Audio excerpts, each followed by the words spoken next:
It started very early in my life. I was 9 years old. I got into a stash of magazines, and that was really the beginning, the jumping off point for me. Yeah, I knew it was wrong and always did, but it was the feeling that came along with it was far more interesting and far more fun than the shame could ever outdo. I knew that God had saved my life, but I didn't know anything about a relationship with Him.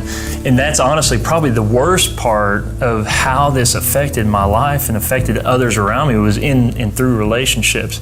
And that was really the hardest part, was going back and allowing the Holy Spirit to begin to repair what the effects are of dealing in a swinger lifestyle for a season, dealing with several encounters with prostitutes, chasing down and living with, literally at one point in time, multiple strippers.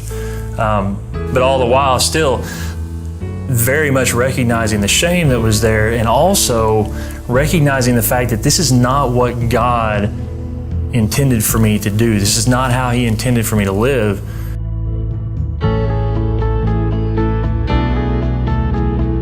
By God's grace, I was introduced to Brett a few years ago, and it was really kind of fascinating because up until that point, I never knew that anything out there even existed like this.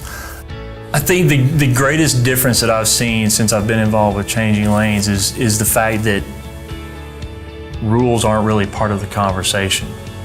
I spent most of my 29 years as I struggled with this addiction, with these lifestyles that I was living, all the while completely consumed by the gratification and the pleasure of it, knowing always and constantly that it was wrong, and even at times trying to white knuckle my way through it and not do it.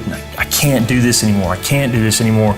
But always coming to that place where my morals and my ethics failed every single time. The benefit of the group, the benefit of Changing Lanes has been that it's a safe place for us to sit down and talk about these things, where we don't have to worry about somebody saying, oh, it's taboo, we don't talk about that, or no, you can't discuss that subject, you can't talk about things like that happen. We don't want to know those kinds of details, because that's really what gives the men, and regardless of age, that's what gives them the comfort to be able to be real, to be able to express problems and things that they've struggled with that they couldn't share anywhere else, because in some cases they may either be labeled as one thing, or they may be labeled as something else. But it's a place where we don't attach labels to anything other than, we're all broken by sin, but we're all also created in the image and likeness of God. And that's why this is a safe place, because there's no judgment here. There's only men who come together who want healing, who are striving for that relationship with Christ that brings about that true healing.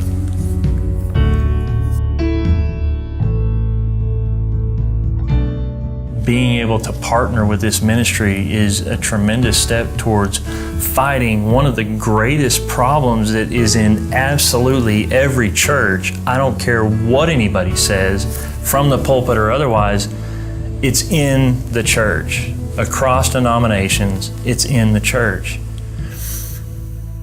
And it's got to be dealt with. We can't look past this anymore.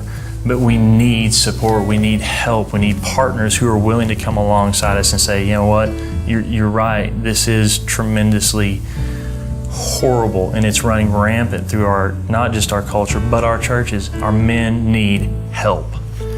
You don't have to fight this fight anymore. You don't have to do this. Jesus has already done this for us. We just have to surrender to Him and let Him have it. And He's waiting for you.